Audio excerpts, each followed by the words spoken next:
J'ai envie de vous expliquer la différence entre un condo indivis et un condo divis. Alors, un condo divis, c'est ce que la plupart des gens connaissent, c'est-à-dire que c'est une fraction qui appartient au propriétaire avec une quote-part qui a accès aux parties communes. Donc, par exemple, si votre unité représente 6,7 de l'immeuble total, vous êtes donc propriétaire de 6,7 des parties communes. Chaque propriétaire d'un condo divis peut le vendre, peut le réhypothéquer sans se référer à personne de l'immeuble.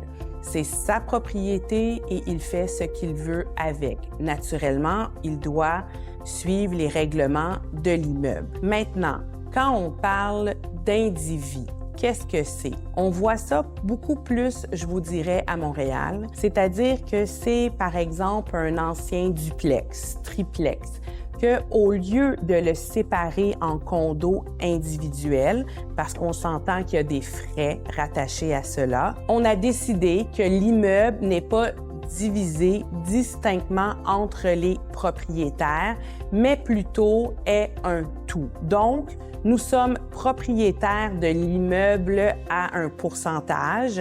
Donc, par exemple, disons que l'immeuble a une valeur de 500 000. On s'entend qu'il n'y a pas grand-chose à 500 000, mais quand même. Je suis propriétaire d'un condo à 50 et l'autre propriétaire a 50 Je pourrais être propriétaire à 45 il pourrait être propriétaire à 65 Ça va dépendre de la dimension des unités. À partir du moment que nous recevons notre taxe municipale, je suis responsable de payer au pourcentage de mon unité. Par contre, si l'autre personne ne paye pas, je suis directement lié parce que la propriété m'appartient, c'est-à-dire le bâtiment au complet. Donc, il faut faire attention à partir du moment qu'on est propriétaire d'un condo indivis. Il y a aussi le fait qu'au niveau du financement, c'est plus complexe. Il y a très peu de banques qui financent les condos indivis et on doit avoir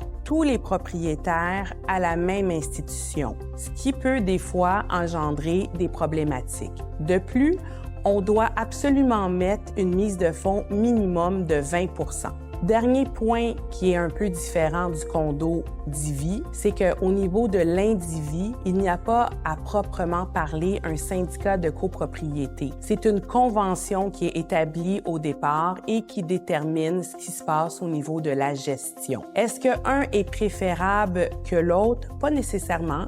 Il s'agit de savoir ce que vous recherchez. Est-ce qu'un a une valeur plus que l'autre? Possiblement, parce que vous avez un qui est le condo divis dont vous êtes le propriétaire et dont la valeur va en fonction de ce que vous faites à l'intérieur. Et vous avez l'autre qui est l'indivis, qui est surtout basé sur une valeur d'un bâtiment. Donc, ça peut amener une petite différence point de vue investissement et retour sur notre investissement. Le fait naturellement que la flexibilité au niveau du financement est un peu plus difficile pour les condos indivis peut faire en sorte aussi que votre bassin d'acheteurs est plus petit. Encore une fois, je vous réfère à votre courtier immobilier qui va être en mesure de vous démontrer les différences entre les deux produits et surtout d'évaluer quel est celui qui vous correspond le mieux.